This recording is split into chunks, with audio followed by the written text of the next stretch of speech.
Ah, thank you. Thank you very much, David. Yes. Well, I just want to share with you and your audience the type of mentality that exists out there. Last week, I happened to be listening to WLIB because you can't speak out on the enemy unless you know what the enemy is saying. Right.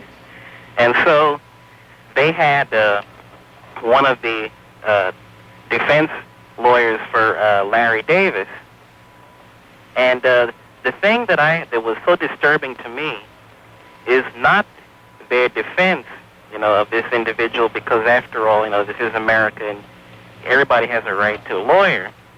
But this individual, his name is Mohammed somebody, he's an assistant to Michael Warren, referred to Larry Davis as a political prisoner. Now, can somebody please explain to me, since when does a drug dealer, a murderer, an outlaw, and in plain English, an out-and-out enemy of society, become a political prisoner? When you are a demagogue in New York appearing on WLIB, you can make anybody you want a political prisoner. What they do is any black person who's incarcerated, no matter what the reason, in Larry Davis's case, he really should have been convicted of murder, and how he beat that conviction, of course, is a travesty of justice.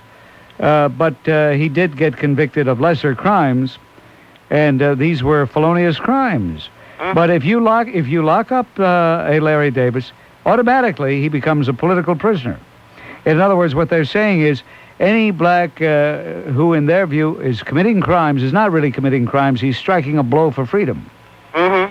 Even though his goal is not a political goal, but it's just a goal to line his pockets or seek revenge on somebody for a personal pique. Absolutely. Larry Davis could care less about his people. Of course. He would kill his mother and father. Yep. For money to sell and deal drugs. And this is one of the mistakes, that we continue to make day in and day out. What is disturbing to me is not that some phony would make such a statement, but that the thousands of people listening accept it as valid, accept it as gospel. Mm-hmm. That's what's really alarming to me. Yeah, because the great Satan, known as the United States of America, is perpetrating genocide on black people. And what will they do with this country when one day they take it over? And indeed they will take it over, not tomorrow, not next week, not next month, not next year, but one day they will. Mm-hmm. I'll be gone. I don't know about you, David. You're a younger guy, so you might still be around. Well, I do believe that although we have to look at the reality of the situation, I do believe that the majority of us who are decent, we're going to win out in the end. Really? Yes, but the only way you win out is by fighting, and there's no fight in the decent, law-abiding majority. They're just sitting back, taking it. Yes, and that is a tragic thing. I thought there'd be a backlash by now, David, but if it didn't come now, I'm afraid it never will come. And they like to throw that word genocide around so much, they don't even know what it means. I mean, the Holocaust, that was genocide. Hey, look, if white America had practiced genocide all the years that they say white America has, then they wouldn't be here, would they? Absolutely not. I mean, Look, in 1940, the census said there were 10,150,000 blacks in the whole country. Now there's perhaps 40 million. There's certainly 35 million. Is that genocide? They ought to take a look at, places like Ethiopia, where black people are just dropping like flies. But they don't mind because Mengistu, who is causing most of those deaths, is himself black. Mm-hmm. David, look, you're a black person. Can you understand the so-called rationale behind all that? That if it's a black person, then it doesn't count. If it's a black person killing a black person, it doesn't count. Can you understand that? You see, no, I really can't understand it. I mean, it's illogical, but you see, it's easier to blame to blame a white person. Roy Innes was on TV last Tuesday on the Geraldo show, and he said, one of the things that is disturbing is that anytime a black is killed by a white, we want a special prosecutor. Right. Listen, I have to go. Our call to President Cristiani down in El Salvador has just cleared the line, David. Thank you so much for your call. Okay. Bye now. Jay, Steve Eleno called from Governor Cuomo's office to say that they'd had a bunch of complaints from listeners who actually thought you were the governor and that he was swearing in Italian. And then she has the word F-U-N-G-U-L, which is incorrect spelling, question mark. Let's make sure and let them know it's for fun that you are doing an impression and watch those Italian dirty words. Thanks. Thanks, Jay. Signed, Valerie. Now, that just goes to show you what a bunch of cabones there are out there that what I would say, Il Supremo, your arrogance and all that, they really thought you were Mario Cuomo. How could anybody make such a stupid mistake? You tell me. I don't know. Did you see this memo? Yes, I saw the memo, and I want to assure Steve Eleno and anybody else who may be listening, I never uttered that word in the impersonation. A playback of the tape will reveal that. Perhaps Mr. Eleno has another, more subtle agenda by calling up. Oh, that word was not you? Well, then where the heck did they get that? I don't know. They didn't get it from me. Did I say it? Nope, not to my knowledge, you did not. I don't think anybody said it. Well, all right, because, people are cabones. You admit that. That's why I'm going to start, when I do this, I'm going to start paraphrasing Richard Nixon. Would you ever believe I would take a page out of Richard Nixon's scrapbook? Yeah, the two of you have a lot in common. Remember, well, we both have to shave more than once a day. But would you believe when he had to say, I am the president, I have to say, I am not the governor? That's right. That's very good. That's so. By the way, did you read in George Maxine's column your name there? There was a little write-up about you? He's one of the most perspicacious reporters I know. This is a man who really has insight into the broadcasting business. He knows what's good. He's a man who can really separate the dross from the gold. And we're the gold. So At least you're the gold. You're not chilled by Valerie's memo? No, when I see Valerie, I'm merely going to explain that Mr. Eleno's allegations are 100% untrue. In fact, a very not so loose interpretation of the libel laws will tell you that if somebody calls someone's employer and says an untruth so as to compromise the integrity of the employee, that is almost, or if not outright, slander. And if I can prove I never said it, then we might have a case against Mr. Eleno. That's right. You did go to St. John's Law School. I did indeed. And you even taught law for a while. I teach law. I teach anything anybody has to know. Il Supremo will teach them. Now, if it were an election campaign between Il Supremo and Matteo Cuomo, do you think you'd beat him? On sheer looks alone, I could beat this guy. But I have a bombshell to impart to your audience today. Remember we were talking once about the drug problem, and you asked me about legalization? Yes. And I said that for the public record, I wasn't sure, but that I was toying with the idea after speaking with Kurt Schmoke in Baltimore, who is a very eloquent speaker in favor of drug legalization. Oh, Mayor Schmoke, yes. That's right.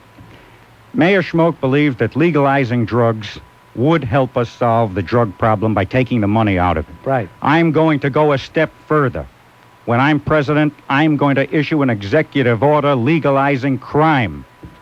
The only thing you said the other day in Italian was you said, "Dusa proprio fidus." That is the only Italian utterance that I made that day. And that's not a dirty word. Fidus means a crab, a grouch. That's exactly right. However, maybe I've understood that the real governor in Albany, as opposed to myself, I am an imposter, ladies and gentlemen. Don't get offended by anything you hear. I'm a fake, phony fraud. Other than that, I'm a pretty decent guy. But perhaps the governor, and Bob, you will agree with me, the governor has more arcane powers of intelligence than you or I. He can make inferences without hearing the words outright. Maybe he read my mind. Maybe that's what Mr. Eleanor was referring to. Maybe the governor, in his higher developed mentality, knew what I was thinking and wasn't merely relying on that which I said. Hey, what do you think of that? He is so omniscient. Exactly. That could very well be. He can do thought transference, telepathy. Why don't you stick your head in a vat of Sanguignage. No. That just means something that you drink at Easter time, in case anybody's going to start writing letters. No. What I'm It's thinking made from the blood of a wild boar, isn't that right? Sanguignage. I never heard of the word. Yeah, but it's Matilda's side. She's Sicilian. We're she's Napolitan. Sicilian. Yeah, you got to be careful. But why don't you put your head in a vat of formaldehyde for about a half an hour, and then I'll bet you can do a Jimmy Florio imitation. Well, that's something to work on. That is something to work on. Of course, it's very expensive to do a Jimmy Florio imitation. That's I'm not right. sure if the average guy in our state could handle it. Steve just came in. You know, I tell you, it's too bad he lives close to the station. What's that? What's Broadway Roy doing? Well, he was opening the door for me, Bob. He was opening the door for me. Yeah. You know, when I heard that you had Il Supremo on, I just had to really, I settled down to go to bed now because I have to be up so early. And when I go to bed, I don't necessarily go to sleep, as you know. So I just had to come down here and meet my idol. One of the reasons why I condescended to come to New York to work here on the radio, which is Il Supremo. Not the real governor at all, just Il Supremo in case anybody's nervous. And Bob, you look a little nervous. Bob, your shoulders are so tense. Your neck looks tight. Let me give you a little back rub. There, isn't that better? Wait a minute. You're going down too far. Hey, wait a minute. Bob, come on. Cut it out. Just want to help you relax, Bob. Hey, Steve, cut it out. Here, how's this? Hey, you know what? You hung around with Neil Rogers too long, Steve.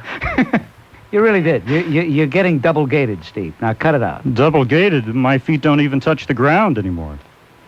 WABC, it's too bad you live close to the station. You come running down here all the time. I wish I lived close to you. I'd be out in Woodbridge every day, believe me. I may move just so we could be down the block from each other. Maybe even down the hall. Here, let me look at that shoulder, how tight it is. Just relax, Bob. Just relax. Feel this easy. You'll like it. Try it. You'll like it. Steve, stop that. Stop that. Bob, Stop. ladies and gentlemen, he socked me. Yeah, no, Steve, you're getting carried away. And, I think you better check yourself out.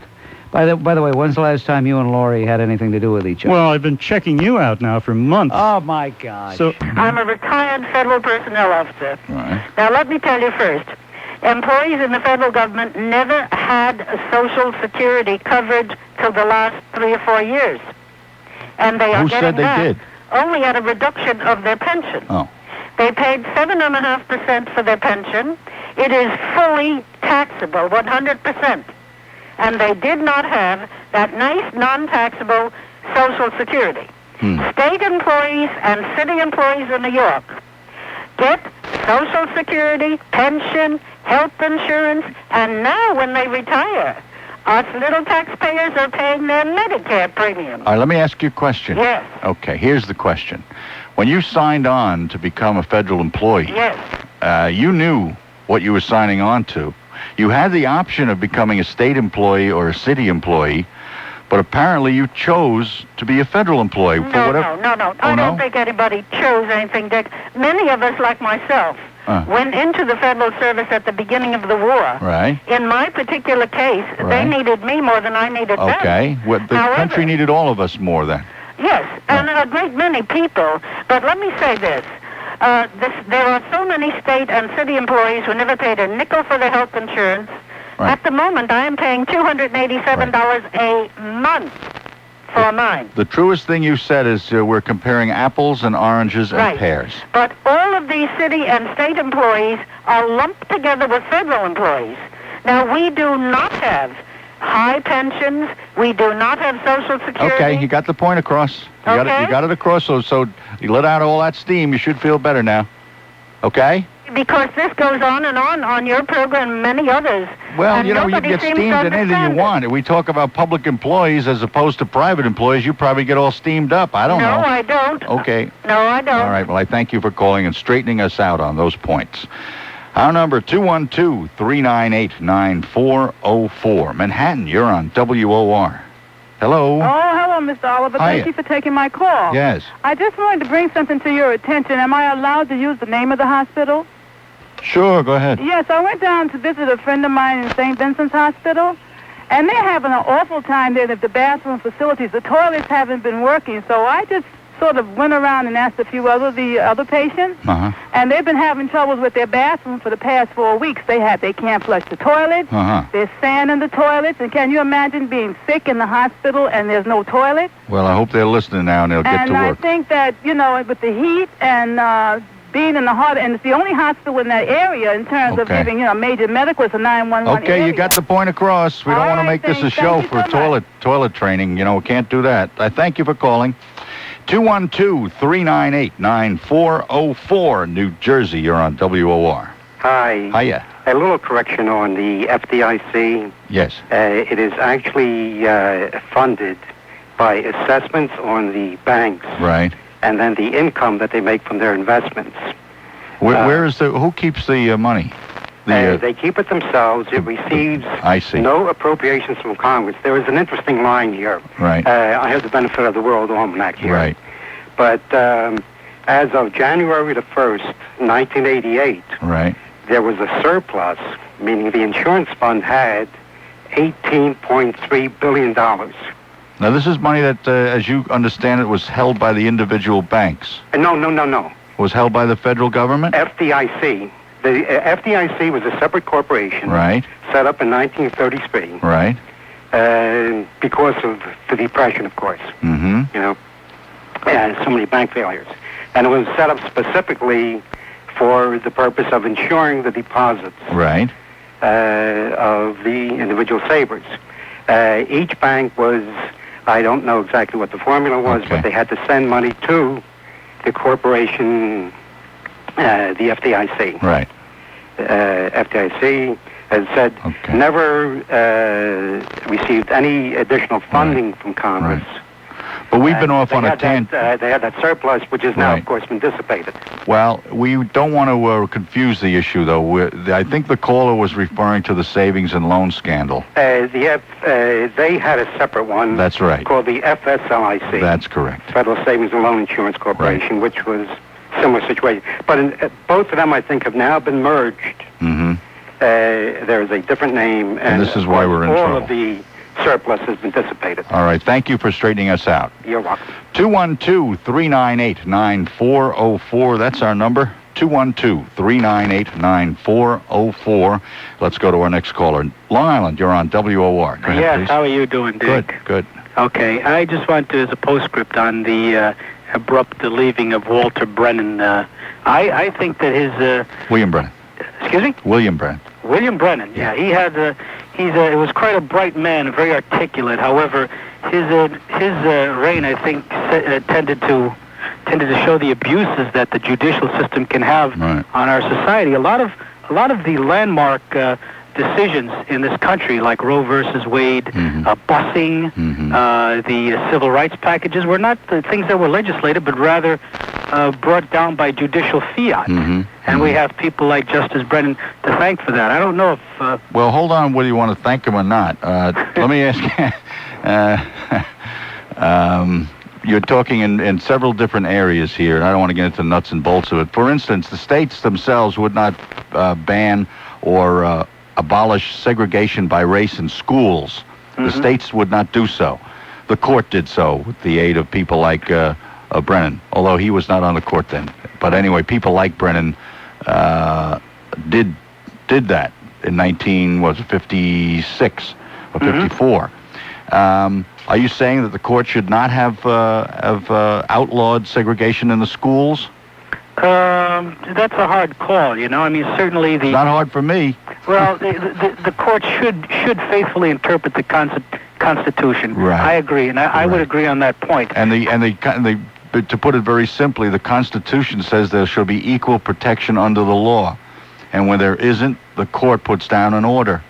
And that's why if a kid is black and can't go to this other school, that's how we got the famous decision in 1954. Yeah, but Dick, now we have district court of appeals judges that are now deciding that that case in Kansas City, right, where the judge decided that it's okay for the Kansas City town council to raise taxes in order to enforce desegregation. Right. This, I think, oversteps the bounds and intrudes into people's private lives. We have a similar case quite close to home in Yonkers. Where the court has made several rulings which would require the city council of Yonkers to take certain steps which would involve raising money and how to spend it. There's nothing new in this, by the way. There's nothing new in it.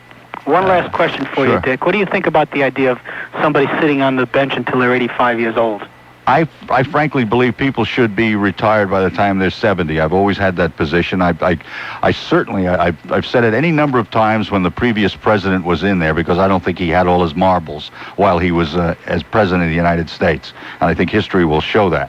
So I say to you and to everybody, I believe in an age restriction. I thank you for calling. Thank you. Brooklyn, you're on WOR. Go ahead, please. Yeah, a previous caller was talking about the problems with the facilities at St. Vincent's, and these are problems at other city hospitals as well. And I just wanted to say that these problems with sand in the toilets and flooded up toilets, the problem, I think, lies with people like Nelson Mandela, because they have a tendency to stuff up the toilet. All right, let's go. Move it along. 212-398-9404.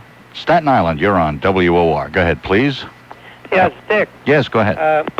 Yesterday we had a report that one of the city sewage treatment plants had a power problem, and they had to dump the sewage into the East River. Right. And there was quite a lot of concern about that. Right. Why don't why don't we pay more attention to the fact that the Port Authority, Twin Towers, which is a small city within itself, right, has no sewage treatment plant, and 24 hours a day they're discharging sewage into the Hudson River and the harbor. Mm-hmm. I think this is a very important situation. It's been going on for beaches. Been going on for 20 years now, and I know. And every 2 or 3 years, some bright young reporter will come up and say, "Eureka!" Well, they're absolutely right. Well, how many times are you going to read it before you believe it? That's why I called you, to bring it to the attention of the public. Well, I'm glad you did. Okay, Dick. Thank you for calling. Thank you for talking to me. Bye-bye. 212-398-9404. Manhattan, you're on WOR. Go ahead. Hey, Mr. Oliver, good evening. Hiya. How you feel? Good. I had met you before on the Cypress Avenue, the Bronx. Yeah. I was just saying, thinking that in the Bronx, about all this mess about the Cincinnati jogger is unnecessary. What mess is unnecessary? Racial. It's not. I hope not. Because it could have been anyone. Mm-hmm. Any color woman. Mm-hmm. Because there was a black woman in Brooklyn that got thrown off a roof and almost died. Mm-hmm. But it's not racial. Mm-hmm. That's just animals. Mm-hmm. And it's not black or white. And they need to stop that. Well, I think you're right, but I don't think you're going to prevail, because I've been listening around to people, and there's some people who choose to make it a black-white issue. It shouldn't be. Some of them are white and some of them are black. And it shouldn't be. Okay. Because I don't care what color you are. Mm-hmm.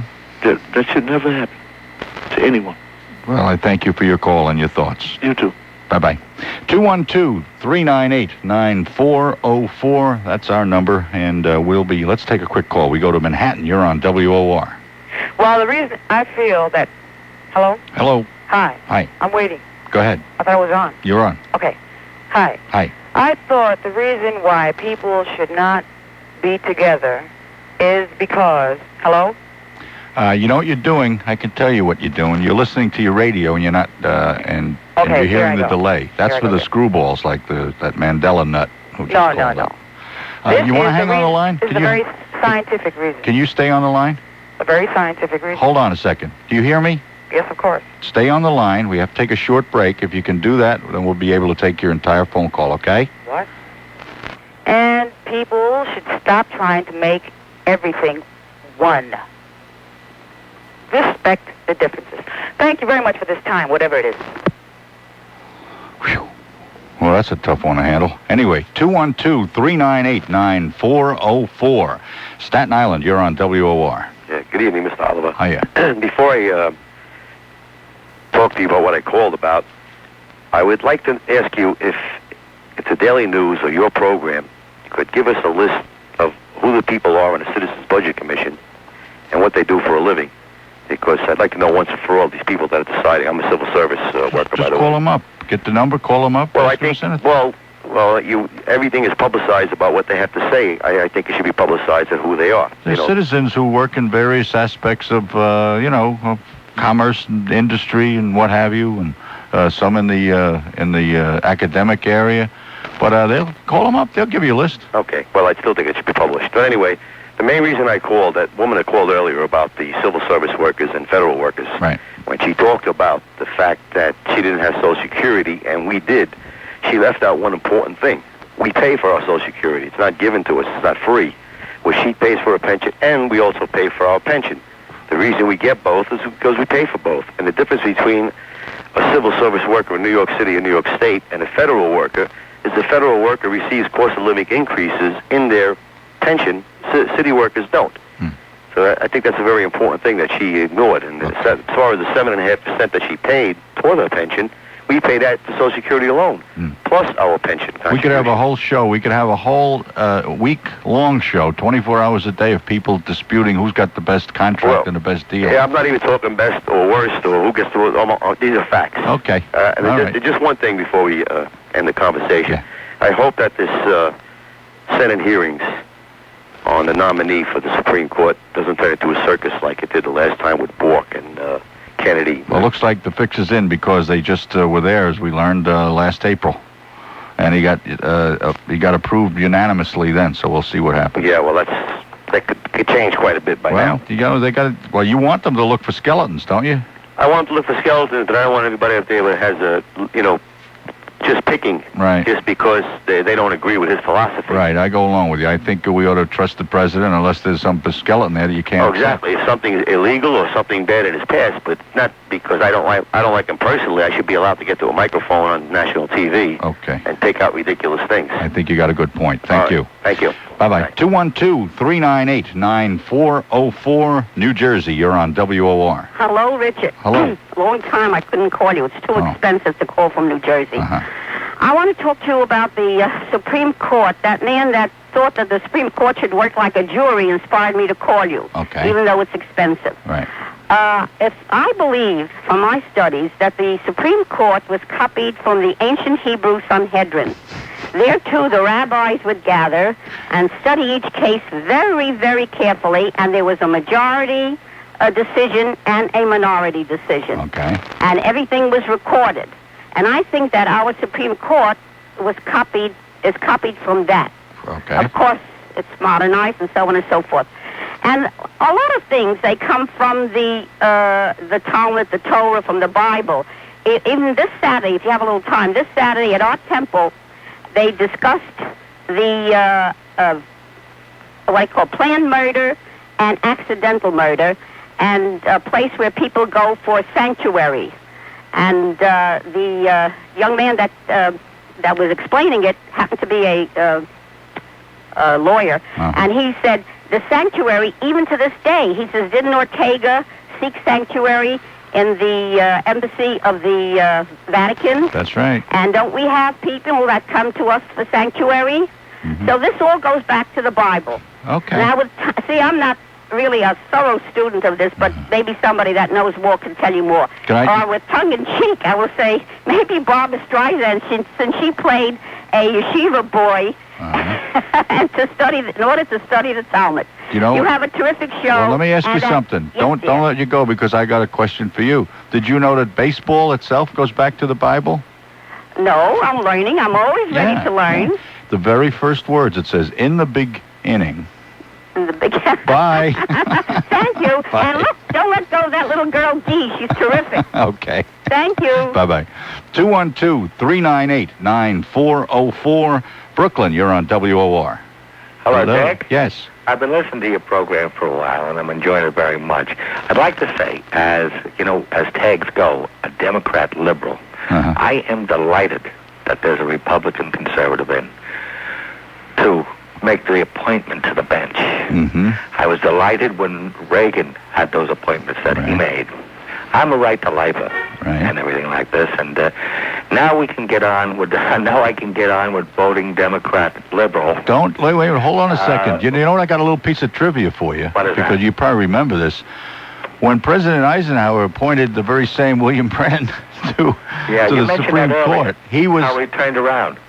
He was regarded as a conservative Republican. Yeah. I wanted to go on to say something about one of the things you said to one of the people. She was bringing God into it and everything like this. Yeah. And you said, well, there's all different peoples. Dick, are there no more absolutes? We have laws against murder. Of people in the street. And I imagine there are cultures, or people come from cultures that are in this country, where at a certain age, in the forest or wherever they would live, their right of manhood is to go out and kill a neighboring tribesman or something like that. Doesn't work in this country. It's a nation of laws. You understand what I say? Yeah. I'm trying to get over the idea of absolutes. And I don't know a religion that condones murder. Secondly, the idea of when does life start? Now, come on, Dick. We all know this. Okay. It starts all right. Since we all know it, we don't have no problem worrying about it. No, but what I'm saying is, we all know it. Everybody tries to shroud everything in gray matter. So we should have all these guys with gray hair on benches and in legislatures deciding what a woman should do with the rest of her life. Do you think that's right? And tie it up with politics and all the other people? Wasn't it old men with gray hairs in Nazi Germany that decided that Jewish people were not human? Yeah, that's right. Old men with gray hair, exactly right, who send young people off to wars to be killed. So let's not have any... Dick? You got no cheering section from me. A whole race of people? All right, I understand what you're saying. We're saying the same thing, I think. Bye-bye. Thanks for the call. 212-398-9404. Manhattan, you're on WOR. Hello? Yes, thank you, Mr. Oliver. I have a question on the bailing out of the savings banks. I am curious to know, why should the taxpayer have to bail these people out? Why aren't the people who stole the money forced to give it back? Well, people who stole money should be prosecuted and forced to give it back. That's clear, right? And if you can find them, indict them, put them in a box, take everything they've got, beautiful, fine. But the overwhelming amount of the money was invested in bad investments, and it was guaranteed by the United States government to little people, so-called, around the nation. So, I mean, you're onto something great there, but the investigation should continue. If anybody made a fortune on this, or even a couple of bucks on it, and illegally, they should be prosecuted. But it's not as simple as it sounds. Well, actually, I think if enough of us stood up against it, they would be prosecuted. Against what? What? It's what's going on now. If you know somebody who made a killing illegally through S&Ls, well, you ought to report it. Well, it isn't the little people who did it, or the people who borrowed the money. That's why the investigations are going on, and those who are culpable will be, I presume. I don't think there's anybody happy about this, but it's not a case of somebody saying, "Oh, we'll let him get away with it." All right? Yes, I understand. Thank you. Okay, thank you for calling. Let's go to Manhattan. You're on WOR. Go ahead, please. Good evening, Mr. Oliver. Hiya. I have a question. Is there any way that something could be done curbing the awful noises of radios and in cars blasting through the streets? I don't know, it drives everybody nuts. I beg your pardon? It drives everybody crazy. Not only crazy, it wakes up babies, it disturbs older people. Why is that allowed? Well, it's not allowed, but it's just... why isn't that enforced? Because the police are too busy trying to find people shooting one another. But you see, if you speed in a car, or if you do anything... Now, they've stopped enforcing a lot of the traffic laws, too. They're stopped. And they have. It just becomes impossible in the summer. I know. What you're talking about is what the police quite quaintly refer to as quality of life. But this is a major important asset. I know it is.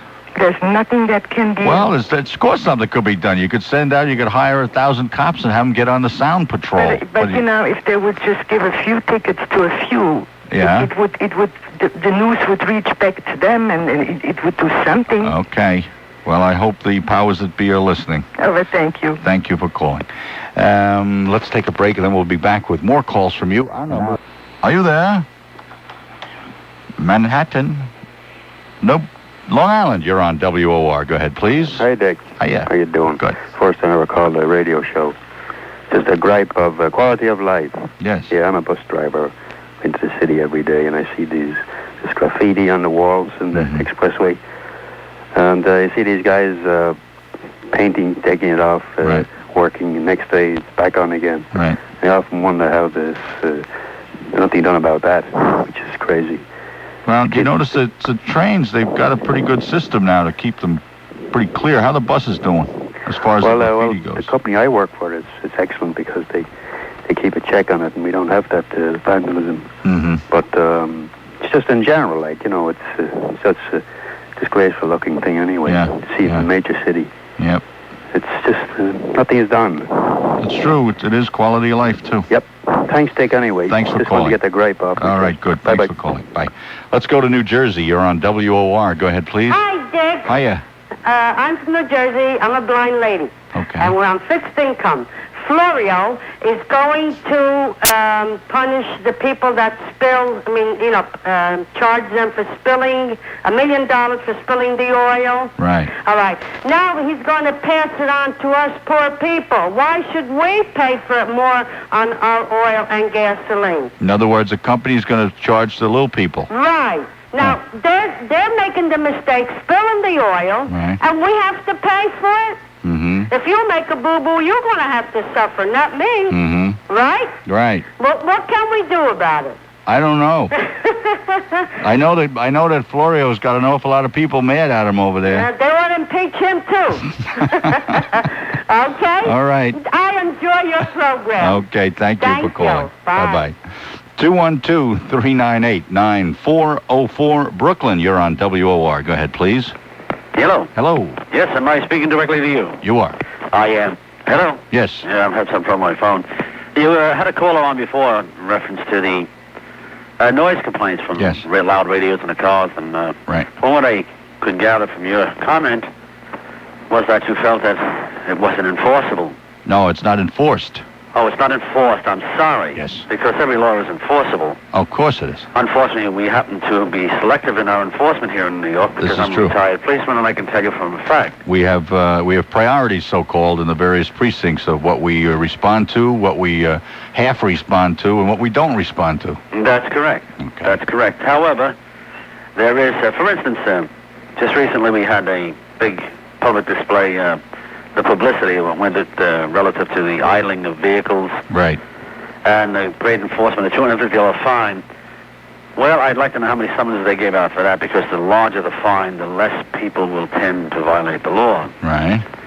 And I think if they were to enforce more, like, say, a $500 fine for having a ghetto blaster, or whatever they call those things, and the loud radios in the cars, and there should be laws passed so that they can have loud radios installed in their cars. Let me go back to the idling thing, which I think is a phony, an absolute phony, and a real fraud. The thing about idling is that in weather like this, people who are sitting in their cars usually have the windows up and the engine going. Why? Because they have their air conditioners running in there, right? Right. I'll go around with you, and I will show you how many official cars, I'm not even going to identify the agency, but I think you can guess, where they're sitting in there with the windows up and the air conditioners going and the idle going for half an hour at a time, an hour at a time. You better believe it. So what kind of a law is that? It's ridiculous. It is ridiculous. Of course, it's for the chosen few. Yes. But another point I'd like to bring up, now that we've gone, relative to the Supreme Court, I would like to know your comment. You seem like a very learned man, very well read.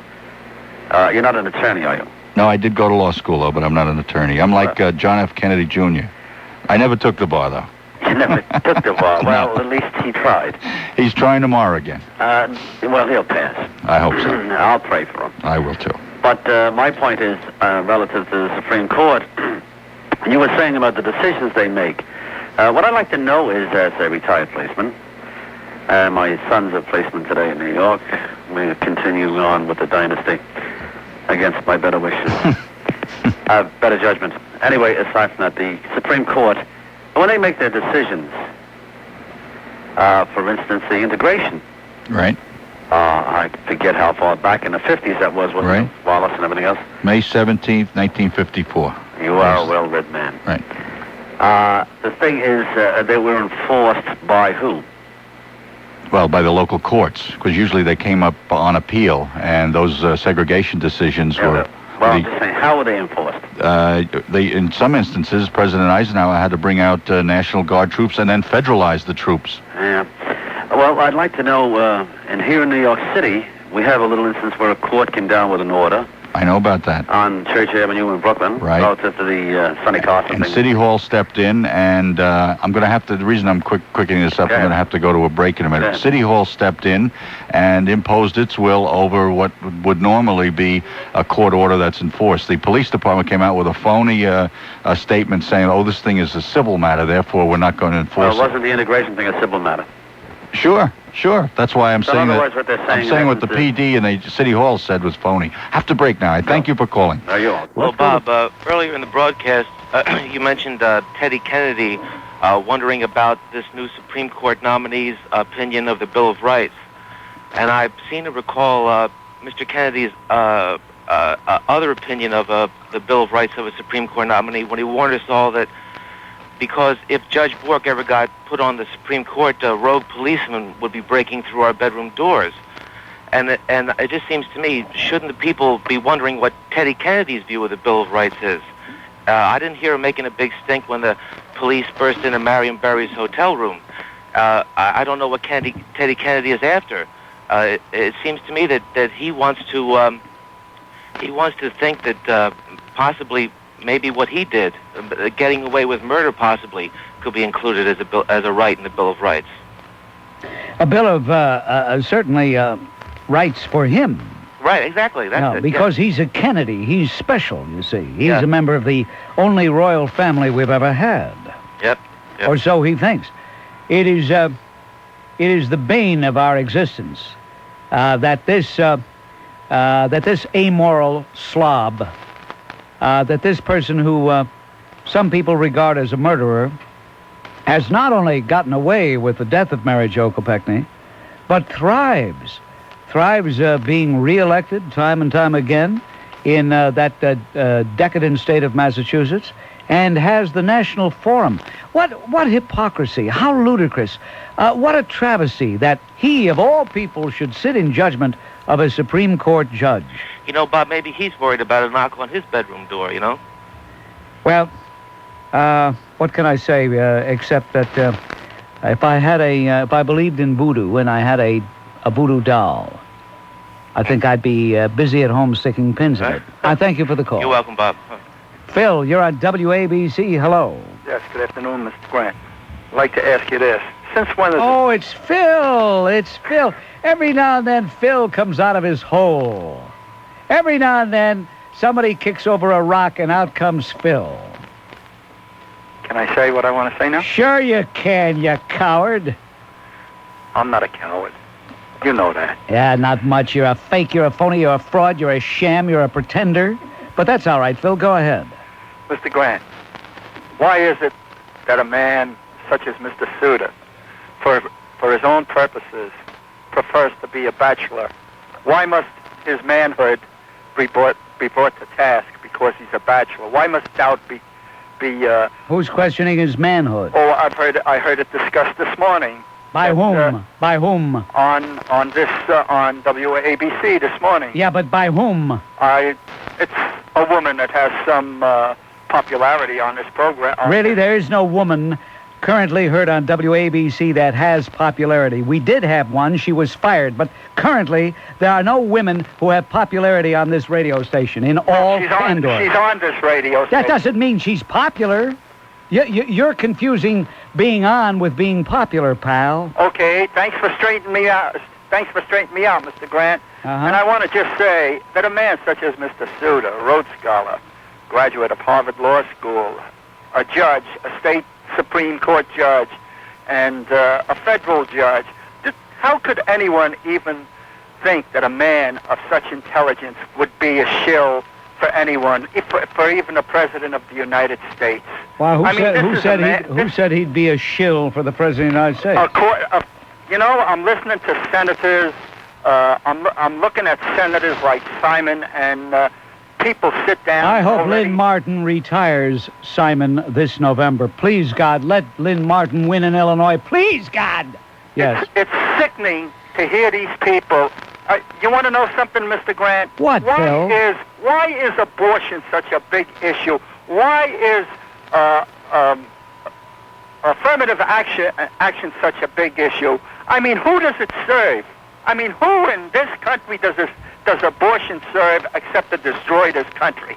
Why would you say abortion is destroying this country? It certainly is. Really? I think that just imagine the warriors. Look, we have a lot of warriors roaming around as it is. Just imagine how many more warriors there would be ripping you off if it weren't for abortion. Think about it. Well, I'm neither for abortion or against abortion, Mr. Grant. I don't give a damn what a woman wants to do. You just said it was destroying this country. It is destroying. Now, you're double talking. You see, you're contradicting yourself. No, what I'm saying. You know why, Kramer. Phil? I tell you why you're contradicting yourself, Phil. Because I'm you're stupid, a very confused person. That's why. Not really. You see, Phil, if you were honest with yourself, you'd find it easier to be more articulate. In what way, Mr. Grant? Will you please straighten me out? On me, huh? And Okay. I haven't mentioned anything. Oh, well, you were about to, though. No, I wasn't. No, you weren't. How the hell could you read my mind? Mr. Grant, have a nice afternoon, okay? But I think Hey, listen, pal, are you going to be at Lemaire? Are you going to be at Lemaire Friday? Because if I come there, I'm going to hit you right. I'm trying to avoid. Hey, listen, I tell you what, Phil. I don't claim to be the toughest guy in the world, but I tell you what, I'll take you any day. I'll take you any day. Just sign a waiver. Just sign a waiver that you won't sue me for assault because I'd mash your face. Get off my phone, you jerk. Walter, you're on WABC. Hello. Hey, Robert. A few comments. First of all, Phil is lower than whale dung, and that's the end of that. Okay. All right. Number two, I think your projection of the year 2000 is right now. It's 1990. We don't recognize it, but we're in there right now. My other main topic is this. I believe that the liberal press absolutely has an agenda, and let me submit this proof to you. We have a murder rate in New York City that's going to surpass 2,000 this year in New York City alone. That's an irrefutable fact. Yeah, you're right. You're right. So, given that as a backdrop, we see on occasion of the intifada being killed on a rate of maybe 2-3 every so often, and the total is 600 plus over 3 years. That gets number one play on the major networks every time that occurs. If there would be even-handedness in the liberal press, New York City's murder rate should be the focus of their lead story every night.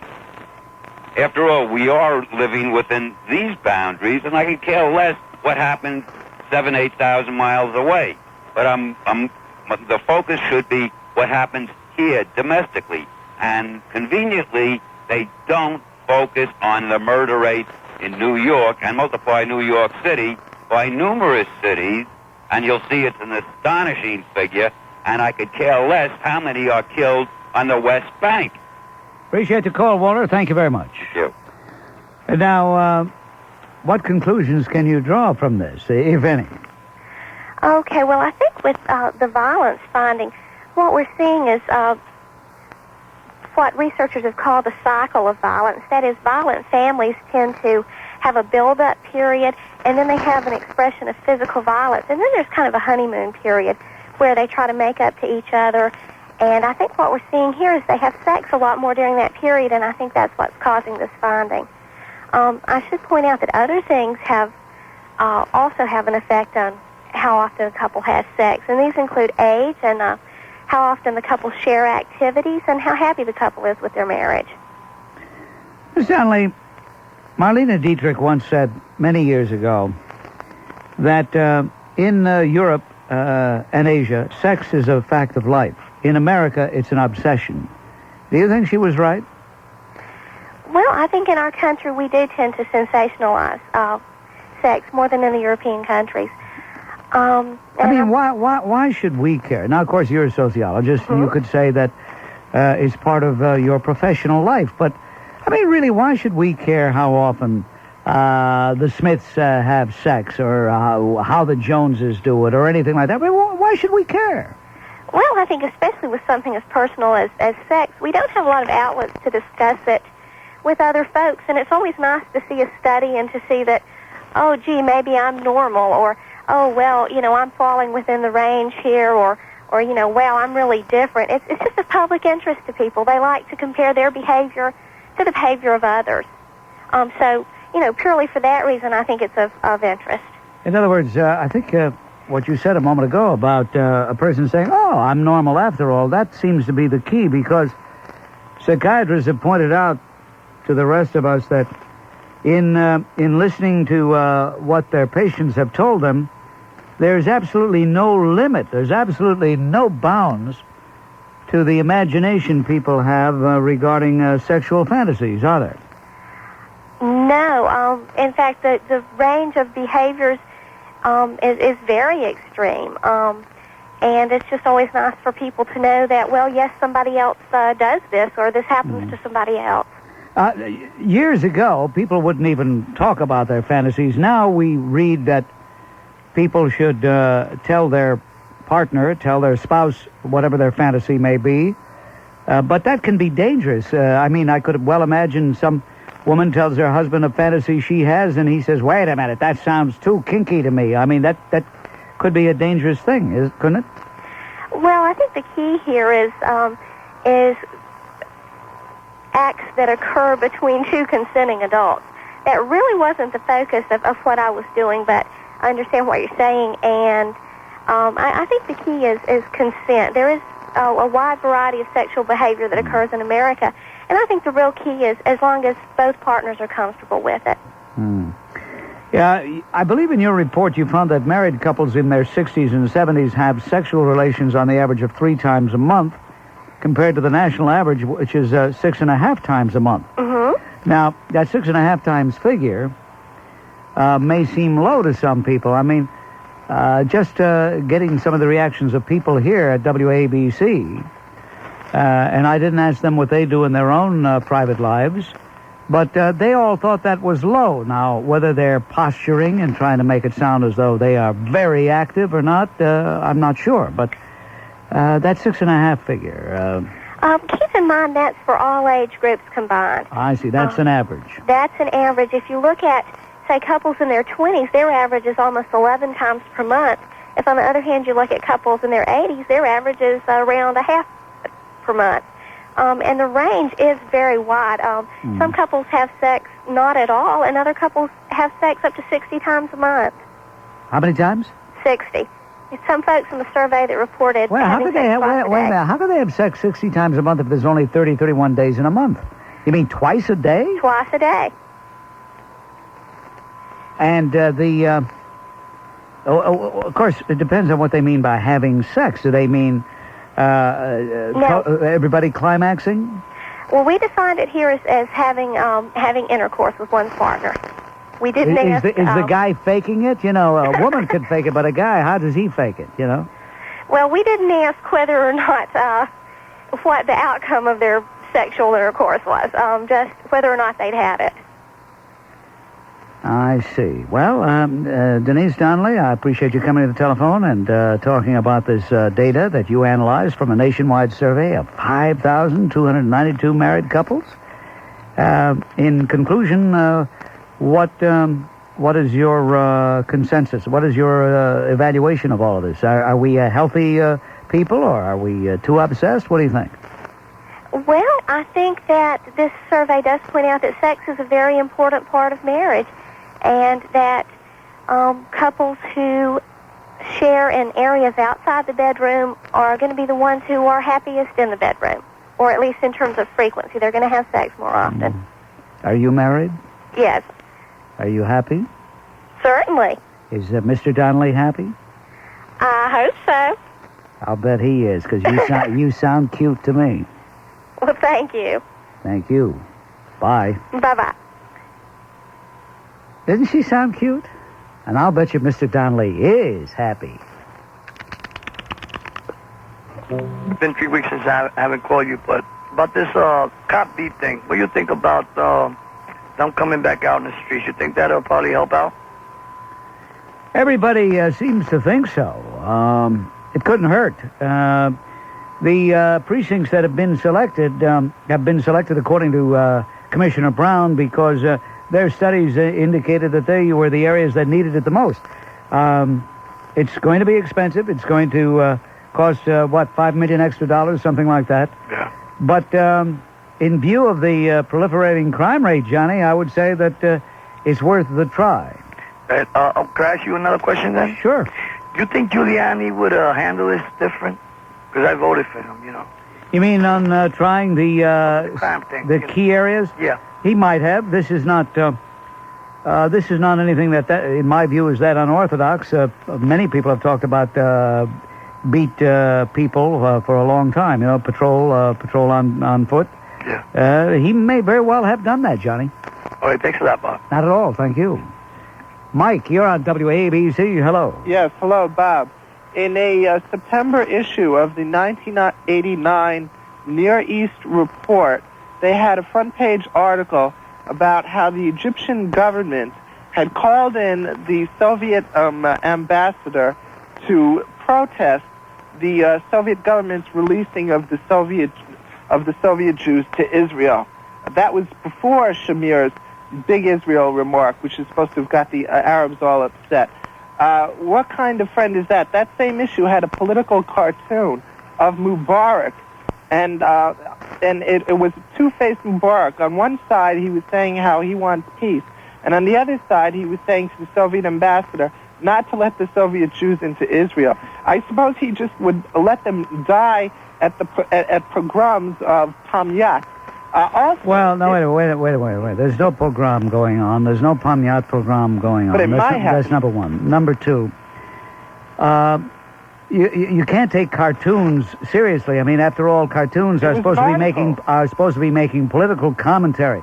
So for you to interpret a cartoon as though it's a photograph is absurd. Bob, what about the Kelly Lauro affair where Leon Klinghoffer was murdered?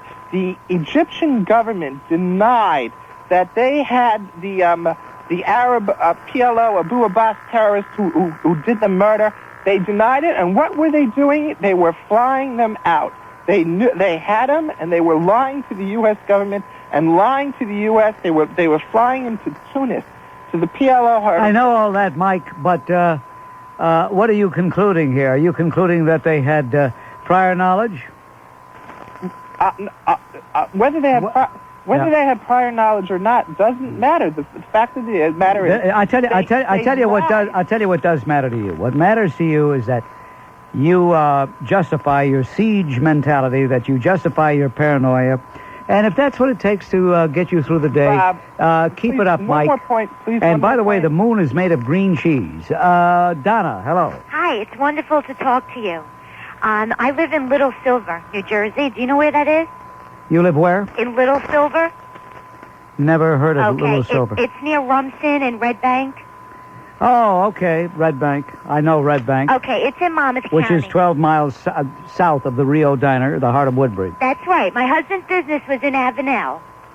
And now he just moved to Jersey City, where I grew up. I'm 32 years old, so I went to school, and I grew up in Jersey City. Uh-huh. And I am so enraged, and I listen to you every day on the way home from work, because I commute the hour.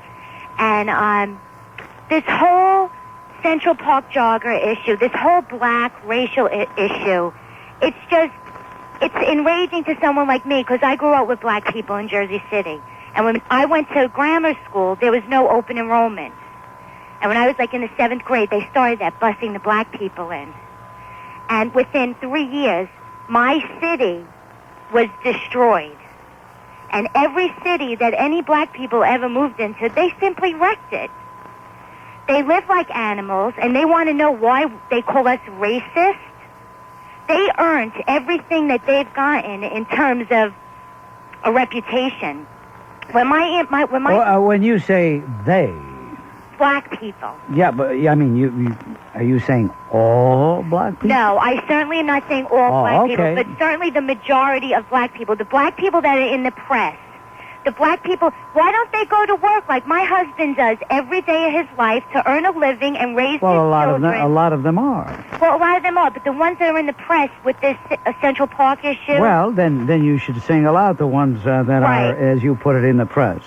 But you see, you're painting everybody with a broad brush here. You're beginning to sound, matter of fact, you're not beginning to, you do sound like you've gone beyond making fair social comment and making a blanket racist statement. Well, you know that when I was first going to call you, I was going to say, Bob, I think that I might be a racist.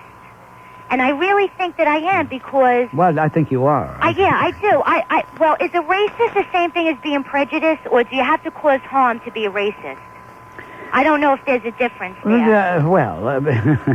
We're playing a semantic game here. I think we know what we mean when we say racist. I think we know what we mean when we say prejudice, and I think we know that you can't be one without the other, right? Okay, yeah, I'll definitely agree to that. But my thing is, the way that I was raised and the circumstances of my life that black people were involved in made me feel this way. It's like I tell my 9-year-old daughter, with every reaction, there's consequences, either good or bad. And in my life circumstances, I've only seen the bad. Let me ask you this, Donna. You sound extremely angry. Okay. It just comes through the telephone with electricity, your anger. Good. Do you talk this way often? I mean, do you talk this way to your friends, to your relatives? Yes, I often... What kind of reaction do you get when you talk to them this way? Well, I think that everybody pretty much feels the same way, but they're too scared to say it. Well, what kind of reaction do you get? I'm not asking you to analyze what they really are about. I'm asking you what kind of reaction you get. Well, I think that they agree. They feel basically the same way as I do. Their reaction is, yes, you're right. You know, and you don't get criticized for your outspokenness? Well, no, I don't think that I have been criticized for my outspokenness. You know, and I mean, my husband has a trucking company, and we deal with black people all the time, and there are some very good, hardworking black people. So they're not all baddies. No, they're not all bad. That's not what I'm saying. I'm saying the ones that are in the press with this Central Park issue. Okay, all right. I'm not saying this. Well, I deal with black people every day, and I deal with Italian people that are lousy and Irish people that are lousy. Okay, I appreciate the call. Thank you. Tremendous product, because I suffer from stiff muscles and a stiff joint, you know. But that's not what I'm talking about. First of all, what's all this talk about sex on the air? You got to know how many times people are having sex. You know, there could be people could be listening to that show. Well, Arnold, this is not anything new to discuss sex on a program. Yeah, but you should know how many times people are having sex. I got these two moth-eating kangaroos that are living upstairs, and they don't want to go to Nutrisystem, and they weigh 500 pounds apiece, and every time they have sex, the plaster falling on my head. Maybe they're just doing calisthenics. Maybe Whatever they're doing it, Bobby Socks. Now, here's the thing. Guess what? I got terrible news. I was banned from the Friday night because that man who plays music in the wheelchair, you know we're talking about, for old people, he said there's not enough room on the bill for me. And I'm terribly shocked and I'm terribly hurt. Because you mean you're not going to be at Lemaire Friday night? They won't let me because he said there's not enough room. And I was going to bring my drums and I was going to unveil myself to the world. And I was going to play like a great man, but now they said there's no room for Arnold, and I don't know what to do. It's terrible. So Arnold won't be at Lemaire Friday. Well, maybe in the future when Danny has one of his extravaganzas at the Holiday Inn North, maybe you can make it there. Why don't you see what you could do, Bobby Sharp? All right. I feel terrible. Maybe Danny will call me tonight. You know, Danny is a creature of habit. He is such a creature of habit. It's pathetic. He calls on Tuesday, Wednesday, Thursday, but never on Friday, rarely on Saturday, never on Sunday, and never on Monday. Isn't that interesting? He's a peculiar bird, you know. He's playing those songs of dead people, you know, but that's what he likes. He's a nice man. Oh, they don't come any better. Oh, he's a genius. No, they don't come any better. I love him dearly, but he's such a creature of habit. Well, Bobby, I don't want to take too much of your time. I just want to round up the whole thing by saying, you know, everybody says you're great, you're this, you're handsome, you're a genius, you're intelligent, and I'm going to say this because this is how I feel. You are the most interesting human being I have ever met. Oh, my God. Well, what more can I say? What more can I say? I have to go. I'm very busy. Don't you laugh, because people might be listening. Hey, you know what, Arnold? I'm amazed that you don't get a hernia when you call a program the way you talk. I got one foot up on the curb over here. What are you talking about? I ain't got a hernia. I'm in bad shape, brother. I bet you put on an athletic supporter every time you call. You think I should? Well, anyway, listen, why don't you do the sign-off for me, Arnold? Okay. But, you just sign off the program. Okay. And I'll just enjoy it along with everybody else. You got it. Well, ladies and gentlemen, that's it for the day. Get Mandela and make sure that everybody listens to the Bob Grant Show. God bless you all from WABC Talk Radio.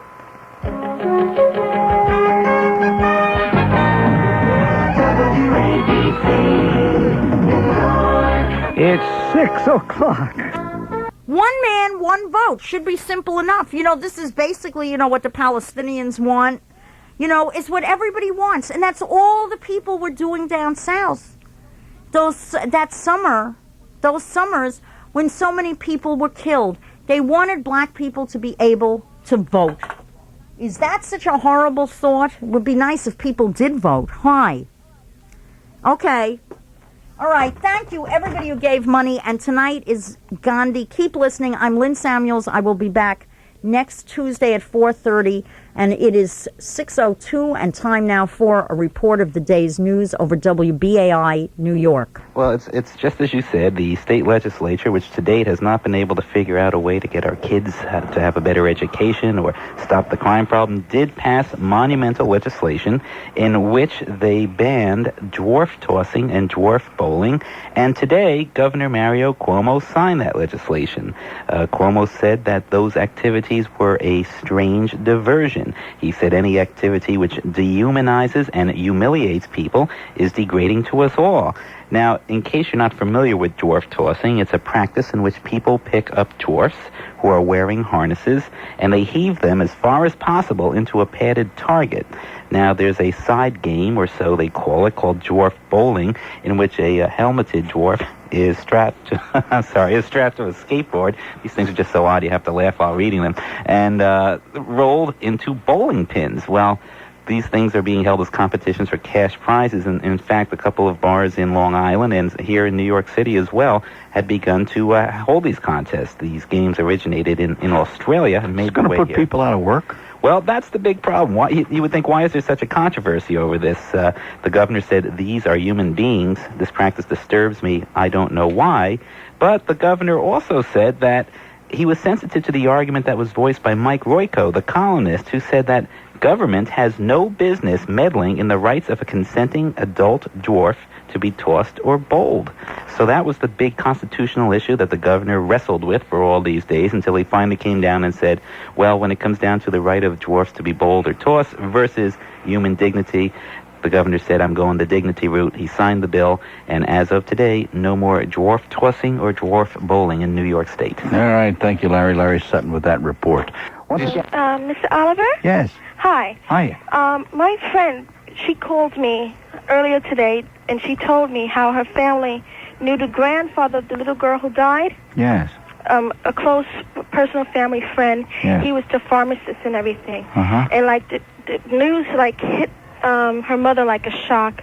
They were up all night crying and praying for the girl, and the girl died today. Yes. And what I want to know is, we talk about how, crimes in the street and whatnot, and you never think it could happen to you. Right. Personally. Right. Until you know somebody who gets killed like that, Right. an innocent person, just minding her own business. Mm-hmm. What I want to know is, where are the cops? I mean, they're always here, like when Nelson Mandela was here. Not putting down Nelson Mandela, but it was like central casting when he was here. You know what I mean? Right. Where is he when the president comes? They're always You're there. absolutely right. You are absolutely But when right. it's like for a late night, stroll around the block to make sure everything's, checking out okay. There's nothing anybody can say. There's not a cop in the world who is going to call up and object to what you're saying now. We need our cops, and we need them on the streets, and we need them patrolling. And I happened to have been on that corner, Sutter Avenue and New Jersey Avenue, yesterday morning. And one of the most incredible things happened to me. The car pulled up.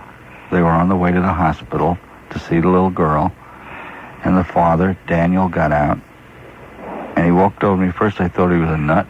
And he wasn't. He was the father. And he walked over and he said, "Hello?" He said, "I thought you might want to see where they shot my little girl." He showed me the car. And it was incredible. And I said, "Who are you?" And he said, "I'm the father."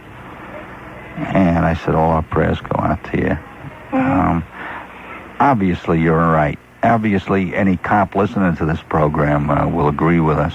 We need our police, we need them on the streets, and we need them in these precincts, in these areas, in these communities where this kind of stuff is going on, where people feel they're able to walk out on the street with the weapons and fire indiscriminately. And the thing is that I have nothing against, the constitutional right to bear arms and all that jazz, right? But well, I think you ought to, but that's another issue. Yeah, but the thing is that why? That's all I have to say is All why. right, I understand. I thank you for calling us and sharing that with us. Okay, bye-bye. All right.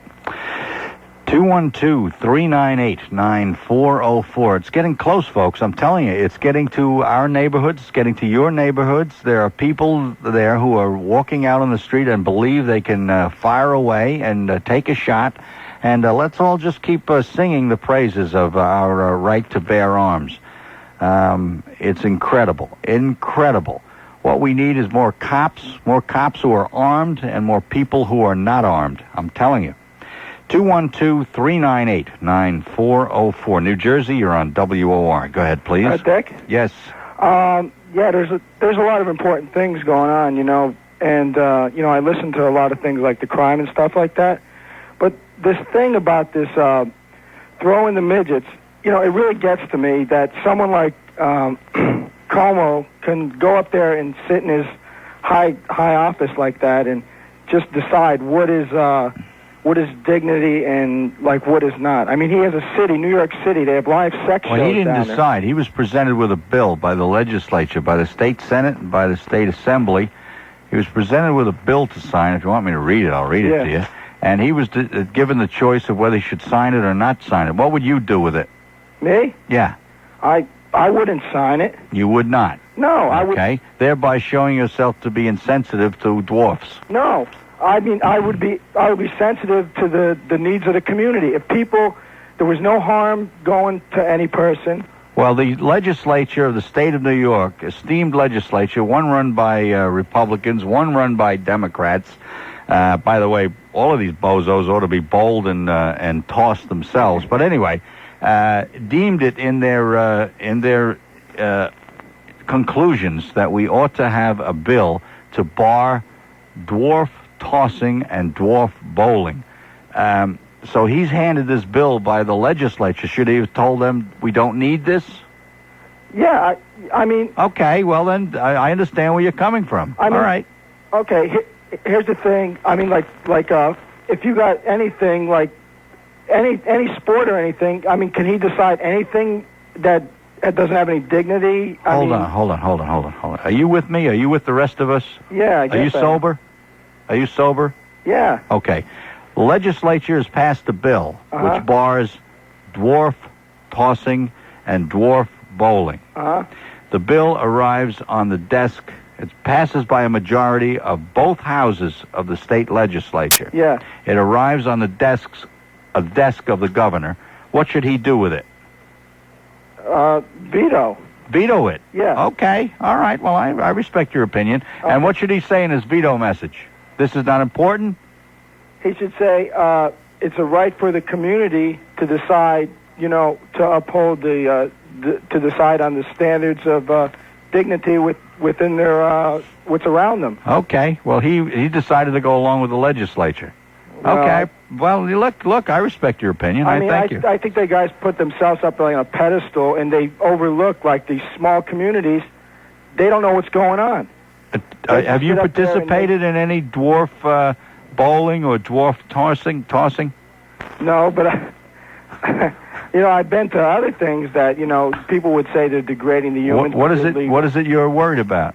What's that? What is it you're worried about? I think it takes away from, people's activity. What kind of activities have you been involved in that you're concerned about? Well, that government may take a heavy hand at. Well, let's say I like to go out to bars where they have women dancing. Don't worry about it. You got it. The United States Supreme Court, the people you're probably screaming about, the people you're trying to put a conservative in there, has said, don't worry. You got the floppy disks. They're going to work for you. Don't worry. Okay. Thank you. All right. 212-3. Unbelievable. Please. Hi, Dick. Hiya. I have 3 brief comments on 3 major issues. I'll take them in the order of importance. Okay. First of all, on microwaving ziti. Yes. That is downright insensitive, yuck, no way, and I'm with you on that one. I'm with you. Okay. Now, on the dwarf tossing, doesn't Governor Cuomo... Well, why is dwarf tossing more important than fake ziti? No, I said the baked ziti came first. Oh, okay. I took them in the order of importance. Oh, okay. Okay, now on the dwarf tossing, doesn't Governor Cuomo believe that dwarfs have a right to control their own bodies?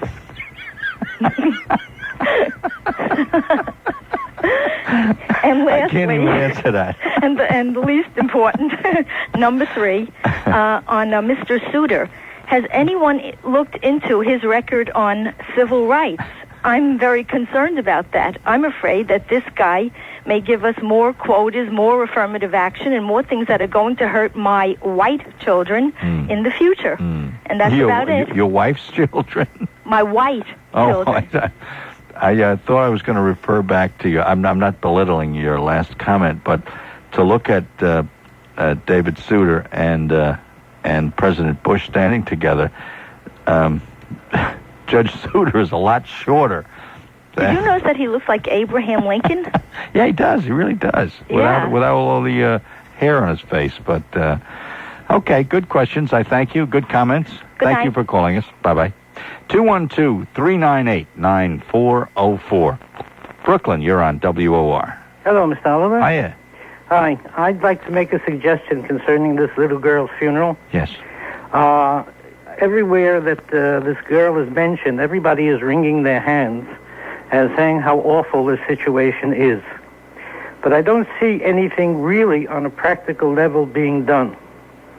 I want to urge you and every other talk show host and the newspapers, the Daily News or whatever, right, to publicize the time and the place of this little girl's funeral and let thousands of New Yorkers come out and attend that funeral in silence and simply demonstrate that we are tired of this situation.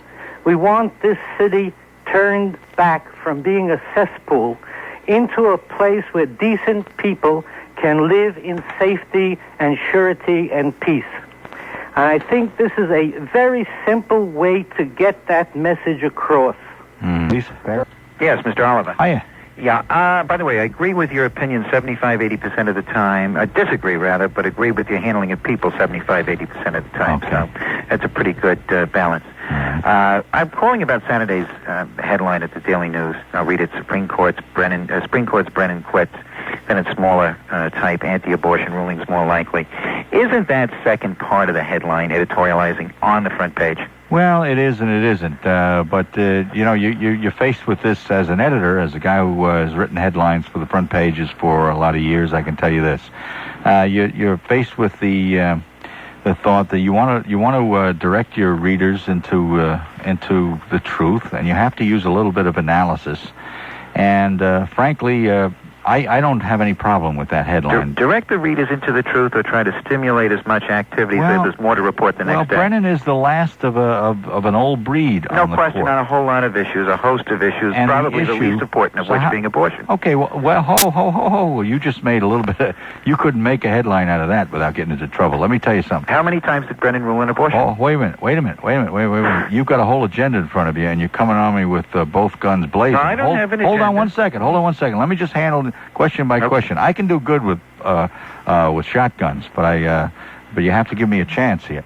The issue here. We break the shotgun now. Okay, all right. It's broke. Point The issue here, I think you will acknowledge that the issue with the appointment of a new associate justice, whether it is one decision that Brennan had made or any number of decisions, the focal point of this appointment is whether we like it or not. And I don't happen to like it, but it is the abortion issue.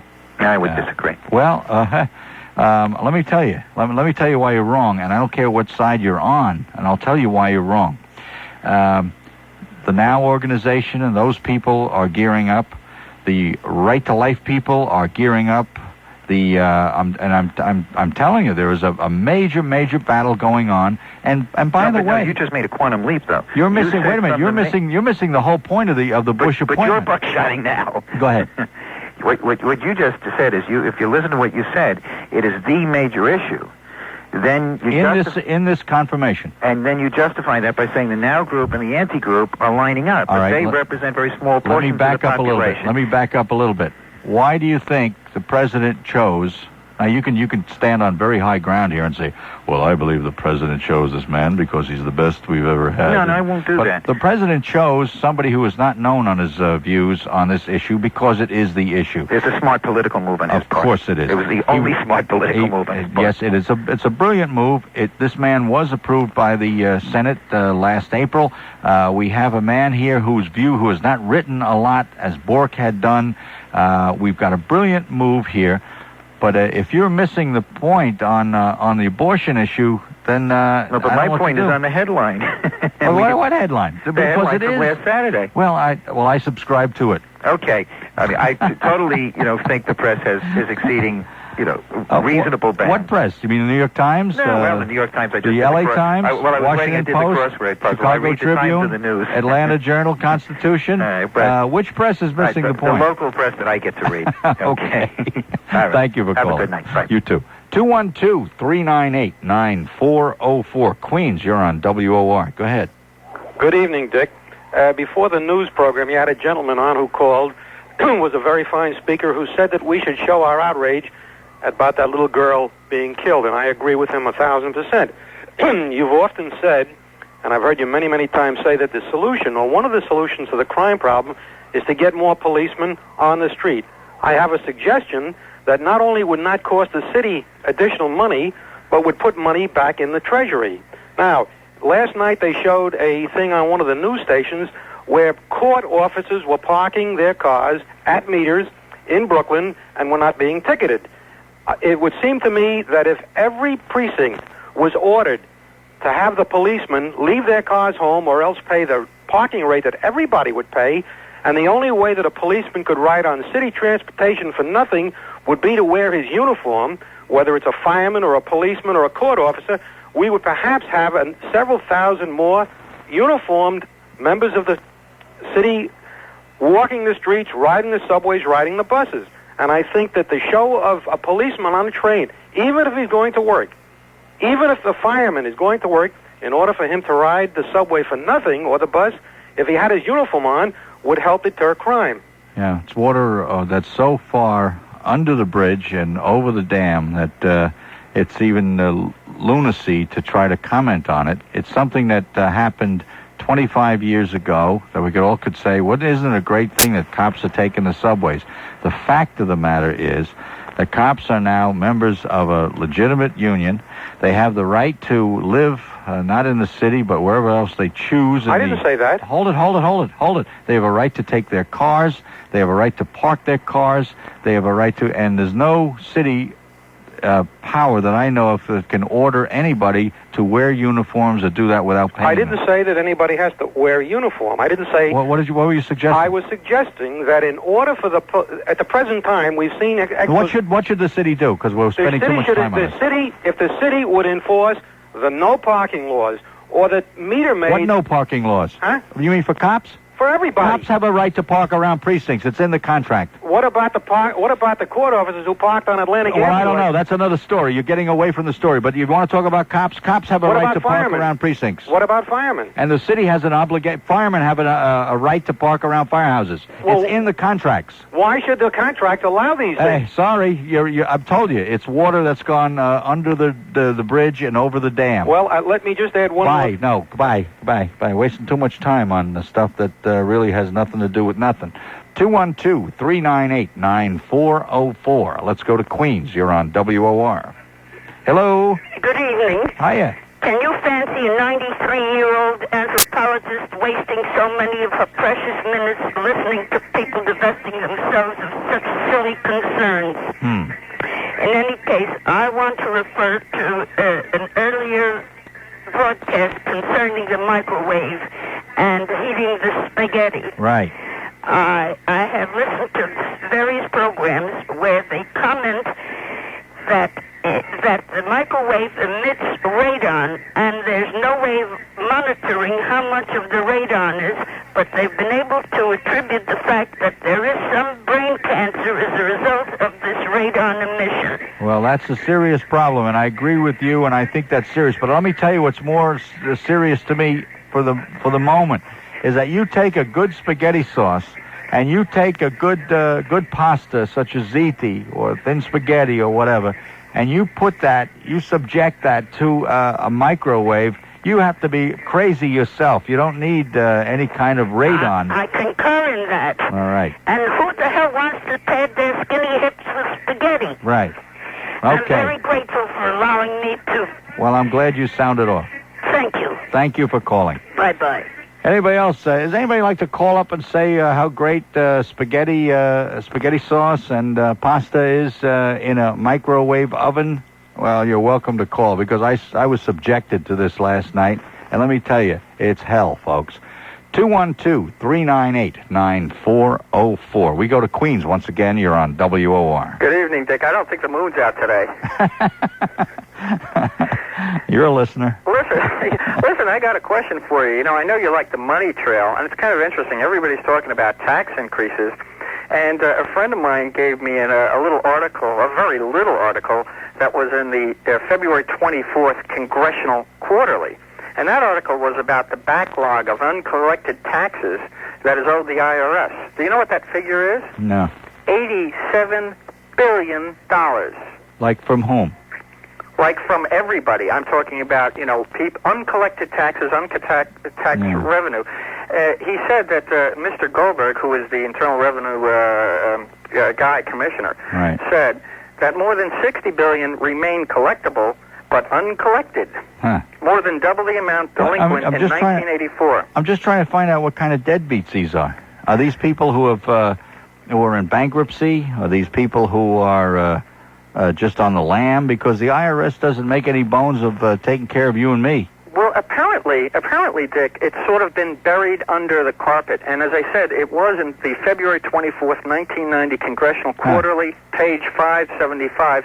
And you know what? In that, you know how those two quarterlies are. One goes from January to June, the other from July to December. Right. It was 3 paragraphs on the bottom right-hand side of that page, and that's all anybody has talked about it. Huh. Interesting. I really thought you'd good. like it. Yes, it is. It's fascinating. Something to bite into, Dick. Oh, boy. Thank you. All right. Bye-bye. 212-398-9404. That's our number. We go to Long Island. You're on WOR. Hello. Hiya. You're on the air. How are you? Very good, Dick, thank you. Oliver? Yes. All right. I'm glad I get through. I had a problem with the Daily News, but the lady called before spaghetti and microwave. It's okay if people eat it, But do you use that? No, I don't have a microwave, but I eat spaghetti. I was going to throw the thing right in the garbage last night. I should have. I really should have. Because the thing is just a big toaster anyway, and they've got this gizmo that fires things up in 42 seconds. I was going to throw spaghetti shouldn't... of course not. And ziti, you should bake ziti. You shouldn't put it in a microwave. Whatever you like. Yeah. First of all, let me butter you up. Okay, you are unbelievable. I started to listen to you a long time ago, and in the beginning I didn't like you. But then I turned the dial back and I say, hey, this man talks sense. And you do it very elegantly. Well, it's nice of you to say that. Well, no, I mean it. Well, you're buttering me up, so I have to butter you up and say Oh, thank you. No, the reason I called... Yes.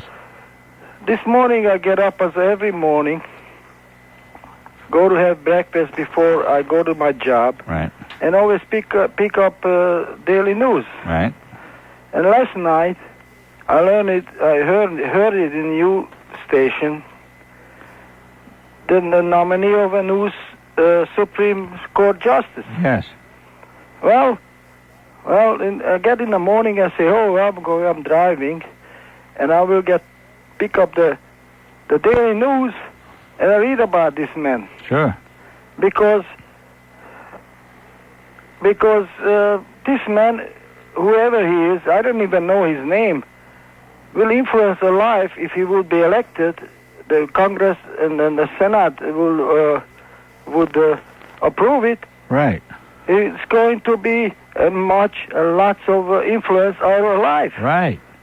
Every man and every human being in the United States. Maybe not tomorrow. Okay. But maybe 10 years from now, or 20 years from now, whatever. Tell us your point. The point is about the daily news.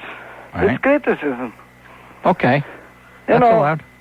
And I picked up the daily news. I see this Chickapoo, what's his name? Marla talks. Marla. Yeah. I hope the editor of chief if in daily news lesson, you idiot. I think it was a bad decision, but also I know the answer. I don't know the answer. I think what you're going to tell me. There's newspapers. I'm going to tell you that if you wanted coverage of the nominee to the Supreme Court, and you had what they call a blurb on page 1, Bush taps New Hampshire judge, abortion view is mystery, stories on page 5 and 6. You had not only a column by Bob Herbert, a short story about Bush's comments, a lead story by Maureen Santini.